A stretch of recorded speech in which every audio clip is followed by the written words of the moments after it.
Hey, what's going on everyone? It's Joe from Gadgetry, and this is kind of going to be a different format today. So this is a high-level overview at some of my favorite headsets at each price range. It's a no BS video. There's going to be some headsets that I either strongly don't like and will ignore, some that I like for my own reasons. I've purchased a lot of these. Some of these were sent to me for review, but it never affects what I say about it. So I just want to disclose that just because I like something doesn't mean you have to like it.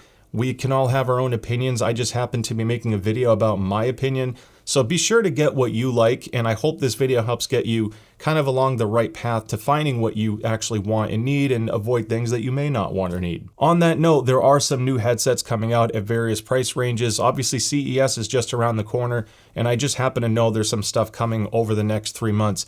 I can't say anything about it. It's an embargo thing, but I don't want to just not make this video because even if I waited 2 months from now, there's probably going to be more headsets coming out 3 months after that as well, so it really never ends. With that being said, let's kick it off with the budget category. We can consider the budget category in two types, basically wired budget and wireless budget. And just to preface this, this is focused only on gaming headsets. There are hundreds, if not thousands, of options for IEMs, on-ears from things like COS, and obviously headphones at various price ranges.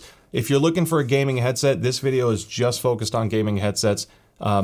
There's just way too much to cover if we open it up to other types. So I want to just focus on this guy because frankly, I bought and tried almost every wireless headset under $50, and this was my favorite. It's the Logitech G435, and it can be under 50 bucks, and the out-of-the-box sound tuning is actually quite good. It's pretty impressive for how cheap it is. It's let down by a lower quality microphone. Obviously, it doesn't have advanced features like onboard EQ, but for under $50 to have this good of sound and Bluetooth as a fallback, meaning you can use it with mobile devices or the Nintendo Switch, it kind of just negated almost everything else I've tried under 50. I did purchase things like the AOC gaming headset, which was highly recommended on Amazon based off user comments, but the sound quality of this and overall comfort to me was just at another level. So this was the easiest recommendation. Please keep in mind, if you own one of these headsets and I don't mention it, it's not because it's bad. I just, again, have some top picks. Now, these are all stuff that I purchased just to make this video and kind of confirm what I'm saying. None of these made the cut. It's not to say any of them are terrible. I actually was really hoping for the Jet to be the best sub $100 gaming headset right now, just because the HyperX build quality and sound quality with the suspension strap and Bluetooth for under 100 is awesome. It was outgunned by a model I'm going to talk about soon, and the only issue I really had with the Logitechs is they're more expensive products. To me, the G535 or 435 for less just represented a slightly better value while still having some of the same downfalls of some of these, like the lower quality transmitter performance, the microphones not being as good. Newer Logitech stuff is better, so we'll get into that. The Xbox headset, frankly, it's just not tuned well. Some people are still going to like it for the comfort. And if you like lots of bass, sure, this could be in both wired and wireless versions. But yeah, none of these really made the cut, so I'm going to keep moving on. But I just wanted to show you it's not, my selection isn't because it's all I've tried. I've tried a lot more than we'll be getting into. If you want to increase your budget a little bit and go to the $50 to $100 range, frankly, there's just one amazing wireless headset, which is kind of a market disruptor when it came out, which was actually quite recently. This is the Razer Black Shark V3X. What I like about this headset is they got a lot of core things right. It's comfortable. The microphone is fantastic for this price. It has an onboard 10-band equalizer, and frankly, just an overall solid headset. It gives you good wireless range, good low latency, and they have an Xbox version allowing you to buy one headset to work on all of your platforms. Because it has mobile for fallback, you can even pair it to something like a Nintendo Switch or your mobile device. As much as I love the Black Shark V3X, there are a few other models that, thanks to sale prices or just your own personal preference on features, it's within a small enough dollar amount difference that these are still worthy options to consider. The Stealth 500 is probably the least competitive here, only because it doesn't have the same platform support. If you buy the Xbox version, you can't just have a switch on it to plug it into your PlayStation. So if you want Turtle Beach and you want cross-platform support, the Stealth 600 is a noticeable upgrade. And this is the Gen 3, which has improved sound quality, better battery life at 80 hours, and honestly, the microphone's pretty good as well, even has noise cancellation tech. Both of these have onboard EQ and support a mobile app to fine-tune your sound preferences, just like what Razer is providing and just like what SteelSeries is providing, but they give you a little bit more here, so I'll cover that in a moment.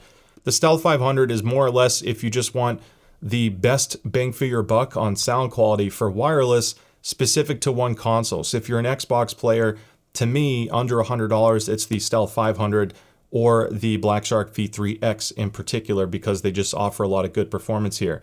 Between the two from Turtle Beach, I would rather pay extra for the Stealth 600 just because it does everything this does, but better. The only downside is the clamp force is a little bit higher, so keep that in mind if you're sensitive to pressure. Again, I will cover that, or I have those numbers on my headphone database website, so be sure to compare if clamp force is an issue to you. The Black Shark does a better job of relieving some of that pressure between the way the pads work and the overall design of the headband. So not a bad option, and if you like Turtle Beach, these are at least a good worthy replacement to some of their older models. Then you have SteelSeries, which in the $90 to $130 price range, I think is the best overall executed headset from a feature standpoint and compatibility. I actually think the value of the 3X is the best over $100. It's such a close value overall compared to the Black Shark V3X that I think the Nova 3X is just a stellar option to consider. Partly because the microphone of this is actually incredible as well. It's super underrated, but it's actually one of SteelSeries' best sounding microphones because it doesn't use the retractable system found in the 5X and higher models. So microphone quality is great. One of the other reasons why I like this though is the USB transmitter itself has an offset USB port that sticks out. So if you're plugging this into a handheld device or a laptop or even your PlayStation 5, having it offset means that you're not blocking your other USB port. This comes in handy a lot. It's such an underrated thing, but such an important design feature that the 5 and even the 7 Gen 2 does not do.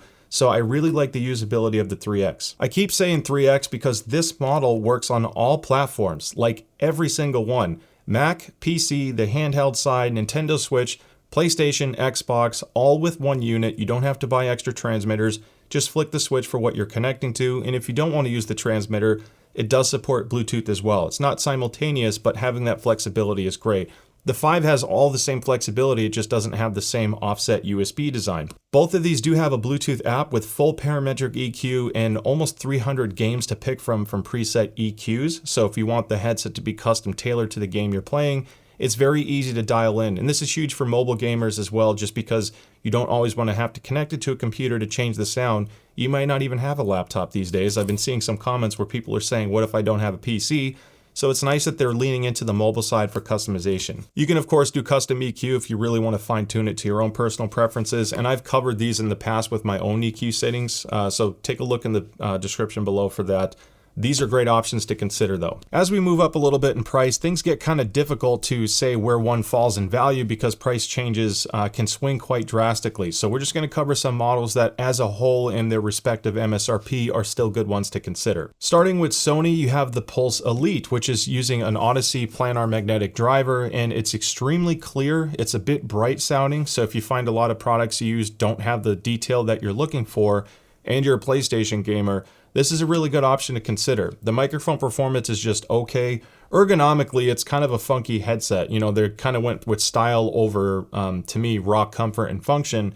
But there's no denying that if you're chasing detail retrieval, this just excels in that price range. Doesn't have the same bass impact as a lot of other headsets, but the bass you do get is very clear. The only downside that I've read about with this is the wireless transmitter cutting out from time to time. Mine only did that twice in the many hours, like I would guess 40 to 60 hours of use between playtesting with the initial review and just trying it again once in a while. I had a couple minor dropouts, but they only lasted about a second and a half. It was super quick. And I've read online that the dropouts happen more frequently with the USB port on the back of the PlayStation where it gets a little bit hotter. So if you can, keep the port up front and that should help. My favorite for PlayStation at the $150 range is actually the InZone H5, which kind of flew under the radar. But the reason why I like it is it's so comfortable to wear. These pads are just sublime. They're very soft and plush, and they're also breathable. The other reason why I like it is I do a lot of first-person shooters, and having game-to-chat mix built into the headset for PlayStation is huge for me. So getting that built in without requiring you to buy a much more expensive Astro A50X, for example, this is just a great feature to have. Now, this has game-to-chat mix as well, but the controls to implement and adjust that are actually more convoluted than this. So between the improved comfort, a more generally acceptable tuning profile, great noise cancellation technology on the microphone, and the chat mix, I think this is a great option for PlayStation players. If you don't need a lot of bells and whistles and you just want a great headset, this is one of the best values of any headset, period, purely from a core headset experience. Build quality, this is using a real metal fork. Sound quality, this is arguably tuned better than almost every headset you can buy. It just has a wonderful sound profile. The microphone is surprisingly good. The battery life is even better at over 120 hours, regardless of how you're using it. It supports Bluetooth, but it does not support Xbox. I find it very comfortable to wear, and even though it has leatherette pads, you can buy aftermarket pads, whether it's the Wicked Cushion Freeze pads or the Stealth pads that I've made in collaboration with Wicked Cushions, or many other options online. It's very easy to switch. I just like this if you just want a no-fuss headset. If someone says they don't care about all the crazy features, they don't want the mobile app, they just want to plug it in and go, this sounds great for damn near everything, even without EQ. If I were to do some EQ, I would just reduce 8 kilohertz by like 2 or 3 decibels, and it's basically perfect. The advantage with this guy is you can use it the entire week on one charge, and then use it for conference calls, but then if you're listening to music, this is one of the most competent gaming headsets out there for music listening as well. You factor in the comfort and all the other stuff it offers, it really is exceptional. It just doesn't have every bell and whistle, and if that's important to you, that's when we look at some other models. The ASUS Pelta varies a lot in price, more than almost any other headset I've seen before, so it can go as low as $100 and then as high as like $160, $170, so the value flips quite a bit. If you're primarily a PC player and you don't have a massive head, I think the Pelta is one of the best options out there because it's just so comfortable.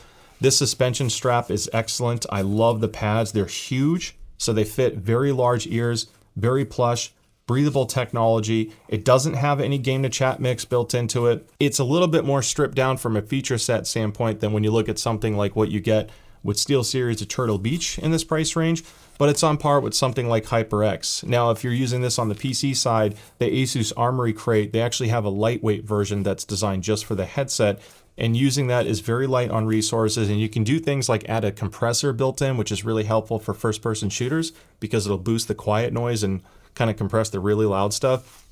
To me, this is just great. It's not tuned as well as the HyperX, but it's really close. And for how comfy it is, and just frankly, when it goes on sale, it's just a stellar value. And the microphone performance is excellent on this as well. It's actually even better than the HyperX, and it's on par with the best stuff from Logitech and Razer. So really good option overall. It's not bad for PlayStation. It's usable, but I think it's primarily intended to be a PC headset. And I love that the transmitter is really small as well. Having it this tiny is really nice because you can plug it into basically everything. Then you have the Razer Black Shark V3, which kind of splits the difference of their less expensive X and their more expensive Pro model. The real standout with this guy over the X, because they are tuned to sound somewhat similar, is this at $150 gives you simultaneous Bluetooth. It still has the onboard 10-band EQ, it still has a great mic, and it has a lower latency transmitter. So if you like the Razer stuff and you want to know if it's worth it over the X, it's really just if you want simultaneous Bluetooth and you want to take advantage of the low latency mode, which does shorten your range just a little bit, but not much. It's very difficult to perceive the difference in latency for most games. Maybe the most competitive players out there will hear it. So that's kind of what you're paying for here. So it's still a good option to consider at this price, just because, again, you can buy the Xbox version as well and get all that platform support. Simultaneous Bluetooth is just a bonus. Continuing with the $200 and under category, I wanted to focus on Astro and Logitech first. The Logitech G522 is extremely comfortable, and it has the best microphone you can get per dollar of any headset right now, because the microphone's almost as good as the Astro A50 Gen 5/A50X, and it's the exact same microphone as the A20X. So why would you pay for the A20X? These are effectively identical. The difference with the Astro A20X is it has full cross-platform support, including Xbox, and the PlaySync switch on it allows you to connect one of the USB ports to one console, such as an Xbox or PlayStation, and the other one can be connected to your PC, or you can have two consoles. And there's a little PlaySync button on the headset itself to toggle between each wireless connection. Both of these have Bluetooth, both of them support Logitech G Hub, and parametric EQ, so you can fully customize the sound. This is imperative for this headset because it's actually tuned pretty poorly out of the box. They don't sound that great. The bass sounds kind of anemic but overly thick at the same time, and the treble is just not natural sounding. Like the way the voices come across is kind of weird and nasally and pinched. Because it has parametric EQ, and I have covered these in detail in the past, doing custom EQ will go a long way and completely transform the headset. Then you have something that's very comfortable with an excellent mic. So these are really good to consider, especially after EQ support. And even the Astro A20X does have game to chat mix for Xbox as well. So that's kind of a nice option to consider. Then you have the Fractal Scape, which is under 200, but sounds more like a premium headset, especially after EQ. The detail retrieval and power handling is immense, and recent firmware updates actually made it get a little bit louder, which was necessary because out of the box when it first came out, there was just a little bit of volume overhead that wasn't quite there. So I'm pleased to see that they fixed that. The software that you use to customize this, both from a sound perspective and for updates, is all done via a web app, so you don't have to install any programs. This to me is on par with the HyperX Cloud 3S in terms of value for sound quality. Cloud 3S actually might be more enjoyable for most people. When you do EQ with this seems to have just slightly better fidelity on overall clarity.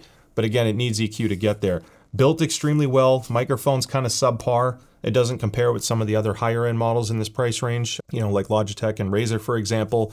But if you're chasing more sound quality, this is great. Clamp force is a little bit high, so keep that in mind. If you are sensitive to a lot of pressure, I would consider either the Logitech options or, surprisingly, Turtle Beach, which wasn't always known for light clamp force, but they greatly reduced that with the Stealth 700 and this Atlas Air, which is a super unique headset because it's an open back. There's another open back out there I've covered in the past that I did not like. I had tons of issues with it. To me, this represents a better execution of an open back. It sounds better, really good for music, and it's very lightweight and breathable. Great if you wear glasses. The EQ and overall firmware stuff, like the software's never been a strong point of Turtle Beach. That's kind of been to their detriment because overall, the way the headsets are tuned out of the box, they're quite competent. So the open back, it doesn't have any sound isolation. If you want breathability and all-day use, this is an excellent headset to consider. It's also nice because you can hear your surroundings when you're not playing at louder volumes. So that's kind of a cool feature. The Stealth 700 is a powerhouse at $200 MSRP. It has simultaneous Bluetooth. It has 2 transmitters in the box, so you don't have to use the PlaySync switch or disconnect things. Plug one into your Xbox, one into your PC or PlayStation, etc. And you can again toggle between platforms. There is a mobile app to customize the EQ. It's 10-band. But overall, this uses 60mm drivers. If you just want like pounding bass, really good clarity, and just a fun sounding headset, the Stealth 700 is really nice. And they reduced the clamp force from their older models, so it doesn't squeeze your head quite as much. I also like the pad improvements as well because they will hold up more over time. It's not using a full leatherette. So this isn't like your reference sound quality, and I don't think it has on paper the same feature set per dollar. But if you're just chasing like thunderous, fun sound, and you like the feature set between the simultaneous Bluetooth and EQ and cross-platform, this is still a really fun option to consider. Then you have the SteelSeries Nova 7 Gen 2. And this is an interesting asterisk because the original Nova 7 represented the best overall value in headsets for a long time. They kind of threw down the gauntlet for several years when that came out, just because the feature set, it was cross-platform support with one transmitter, you just flick a switch, simultaneous Bluetooth, onboard 10-band EQ, very comfortable to wear as well. So the Gen 2 I was really excited for because the Nova 3 that I was talking about earlier had an incredible microphone. This is actually a worse sounding mic. Part of it is because the retractable mic-based SteelSeries headsets don't sound as good. It's a smaller capsule inside. Still has good noise cancellation tech. You still get onboard parametric EQ like their less expensive options, which is great. Again, you still get cross-platform support if you buy the X version. There's a lot to like here. This is not a bad value by any means.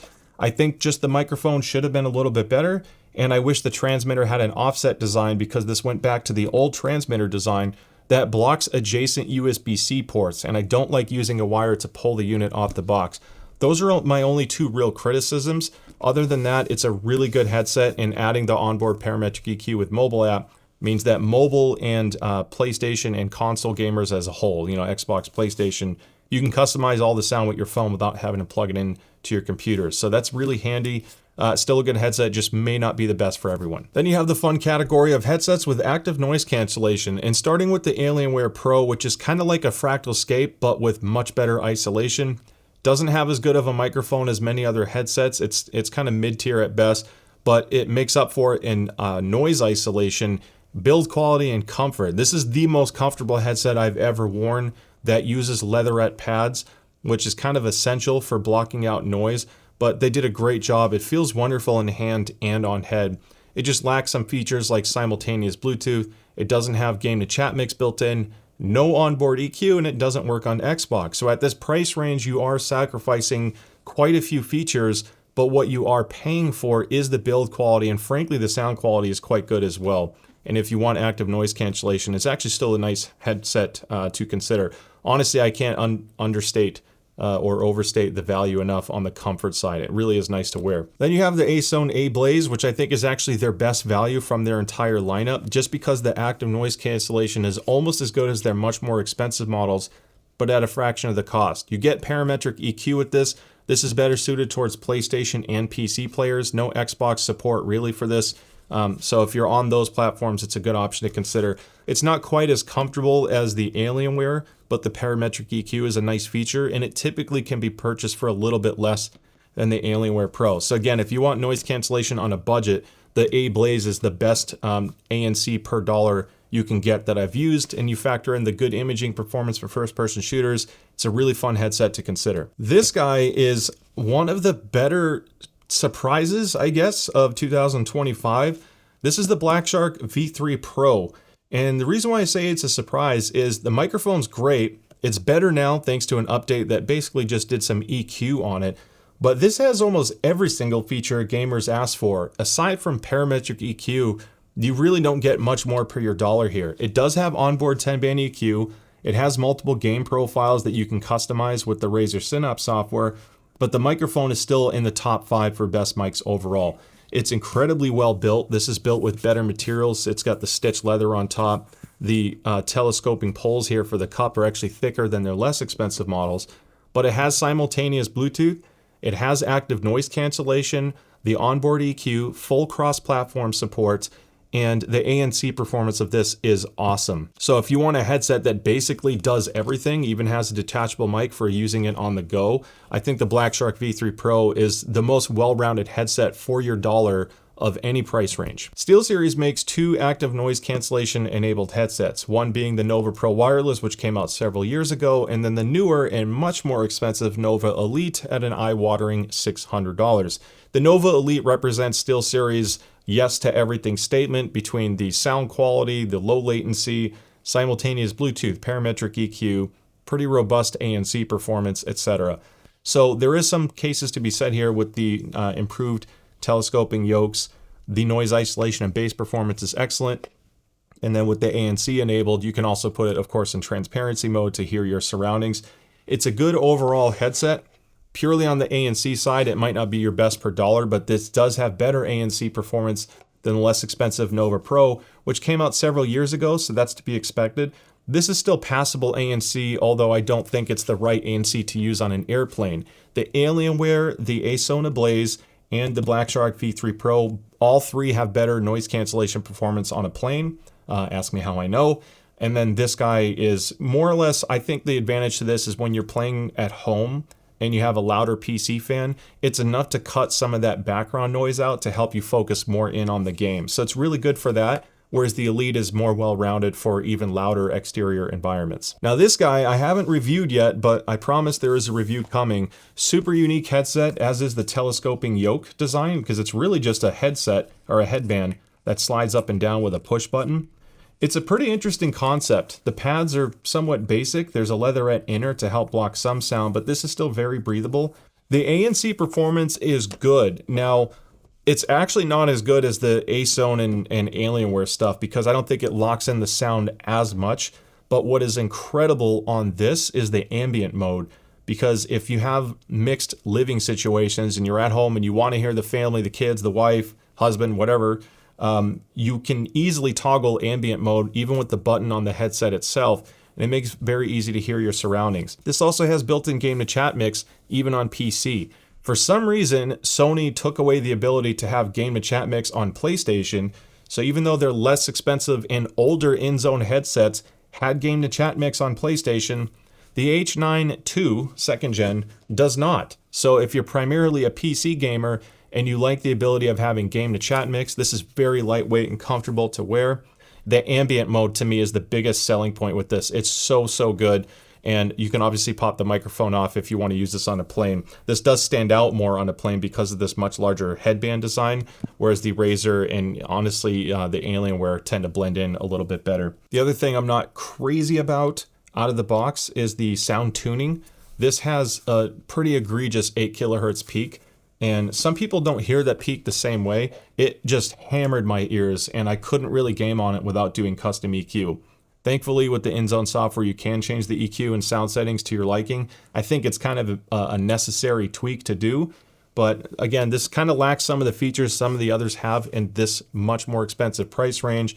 However, the ANC performance is good, and that ambient mode is just to die for. So if that's something you've always valued and you want good comfort, that's still something to consider. Now we move on into the flagship space, which is representing higher in price, but doesn't always guarantee the best possible sound or even the most features. Stuff like the Nova 3X, for example, at just over $100, packs an absurd amount of features that frankly some of these don't even have. So let's start with the Maxwell. The Maxwell is a flagship headset, bar none. It's one of the best wireless headsets ever made in terms of sound quality. And yes, I know there are rumors of the Maxwell 2 coming out. I can't comment on anything that's under embargo. Eventually, we'll see a Maxwell 2, and then I'll, of course, talk about it whenever that comes out. I can say that even nowadays, the Maxwell Gen 1 is still a phenomenal headset. It's just tuned so well. You get immense clarity because frequency response isn't everything. This has very low distortion and high resolution on the driver side, thanks to those big planar magnetic drivers. So you just hear everything. There is some weight when you get a big planar magnetic headset like this, so it will weigh a bit more on your head, frankly, than every other headset I've talked about. So if long-term comfort is an issue, then you might want to consider some other options. If you're just chasing best sound per dollar, the Maxwell is still one of the kings, and you can get it with support for all platforms. It does lack parametric EQ and things like simultaneous Bluetooth, but it still has chat mix for Xbox and PC, which is kind of nice, and the battery life is excellent as well. The HyperX Alpha Gen 2. I am going to be covering this soon. They finally updated the beta, so I'm going to be updating that and testing it out. The key feature with this guy is it's very comfortable. These pads are just amazing. It feels so good on my skin. The microphone's pretty good. The battery life is absurd. This thing will last for weeks at a time. This is the kicker on the feature set. It has an RGB control deck on the bottom, and it allows you to change things like, your mic sensitivity, game to chat mix, volume, etc. And you can do EQ on this through the HyperX Ingenuity beta app. However, the real unique thing with this guy is the 7-channel support or multi-channel support, even beyond 7.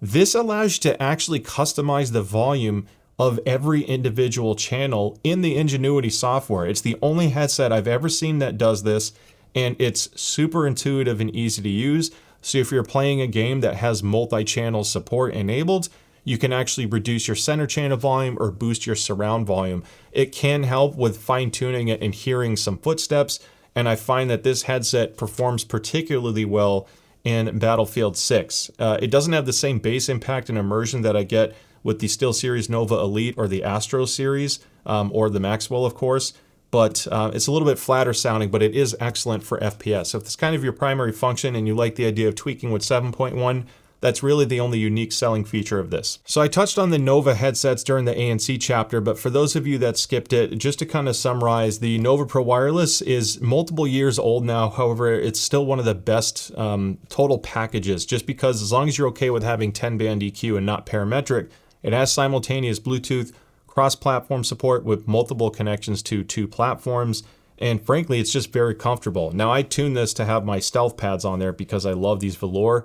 It pretty much destroyed my active noise cancellation performance, so when I enable ANC, it helps take the edge off my PC fans, but I lose some of the sound. Overall, I use this headset so much. If it had a dedicated chat mix, I'd probably still be using it more than even the Astro, but just because it's so comfortable to wear. The microphone's passable for chat, although I wouldn't be using this for a podcast or live streaming. The Astro's kind of in a unique place there.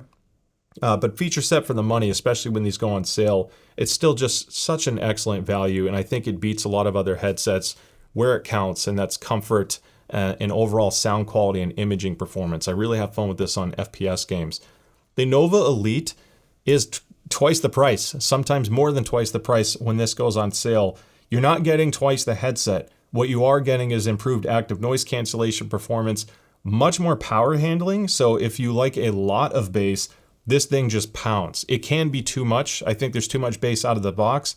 Thankfully, they added parametric EQ with this, so you can really customize it to your liking, and that includes mobile app support that the older Nova Pro Wireless did not have. So if you really do want every single feature under the sun and price is no object, the Elite has some unique selling points that could steer you in that direction. I usually don't say if something is worth a dollar amount or not. $600 is steep for any headset, and this does pack a lot of good stuff in it. I think the microphone should have been a little bit better for this price, and overall I think it could have used more tuning on the frequency response side. It's clear they're sticking with the SteelSeries house sound because all of their custom game presets basically apply to all of their headsets. So if they sounded very different out of the box, when you did these custom game profiles, it would have had kind of adverse reactions or cause and effect, if you will, where it may not sound as intended. So this is still a really good headset. I just think for $600, I would have wanted a couple extra things out of it. Then you have the Razer Black Shark V3 Pro, which I also covered in the ANC chapter. This to me is just such an awesome value. If you need active noise cancellation and you want all the other stuff, this only has a 10-band EQ, but there are game profiles you can save to it or your own custom profiles you can save to it. Simultaneous Bluetooth, game to chat mix, it supports Xbox as well. There's just so much to like about this headset. It doesn't necessarily excel in one particular area. It doesn't have the best mic. It doesn't have the best active noise cancellation performance or the EQ functions, but the key here is it has all of it for a very reasonable price. And it's the only one with active noise cancellation that has this good of a microphone as well. And you also have the unique feature of having the lowest possible latency of any gaming headset released thus far. So that's really good for FPS players as well. Pretty solid pick. The one I use a lot is the Astro A50X, and by proxy, the A50 Gen 5. I say that because I just happen to be using the X because I'm trying to keep the Gen 5 for a long time. I don't want to wear them out, both out simultaneously, but this is the one that sits on my desk. I just don't use the HDMI switch port. This is a unique feature because this allows you to use game to chat mix on PlayStation and PC and Xbox if you have the HDMI version. If you buy the standard A50 Gen 5, it's the exact same headset without the HDMI switch, and it will not give you game to chat mix on PlayStation, but it still will on both other platforms. This is a unique headset because the Bluetooth connects to the dock, not the headset itself. So if you walk, several hundred feet away from your desk, you go outside and you have your headset on, if you're listening to music on your phone, you're going to lose connection. So it's kind of a unique downside to the way this is designed. However, the graphene drivers, the breathable pads, this is my stealth pad on it just because I wanted something a little bit bigger than stock. The microphone is the best microphone you can get, period. It's still the best sounding microphone on the market right now. Parametric EQ, again, simultaneous Bluetooth, chat mix, dedicated button built in. So this headset has every single feature minus noise cancellation, and it has to be connected to the dock at all time. So you lose a little bit of the portability side. If you're looking to travel, that's when you get back to the SteelSeries models or the Razer, in my opinion, because of the noise cancellation tech and all the other features. But for at-home use only, if you don't need a lot of noise isolation, the Astro is just awesome. I love the sound of these. And we made it to the end. Of course, this video went longer than originally planned. That usually happens with me, but I do hope you found some helpful content along the way, whether you watched 1 or 2 chapters or the entire thing. Quick shout out to the ASUS Delta, which is a runner-up in the mid-tier category. It was better suited towards medium to larger heads and primarily PC use. It does have cool features like simultaneous Bluetooth, and frankly, I like the comfort, the mic quality, and even the sound quality is quite good. So if you just want a comfy headset for a larger head, the Delta should be on your short list to consider. I mentioned a lot of great headsets in this video, and even if they weren't the top pick, everything I covered in this video are awesome headsets, and there are some great headsets out there that people love that frankly just didn't make the cut. So again, this isn't to be an exclusive end-all be-all and eliminate all the others out there, but hopefully this helps at least create some awareness at each price point and what feature sets you can expect. With that being said, I will have some purchase links in the description below for some of these because I do purchase a ton of this stuff and I use that affiliate money to invest back in the channel. If you haven't done so already, don't forget to like and subscribe. I'd love to see some future content. Thank you so much for watching, and I will see you next time. Bye.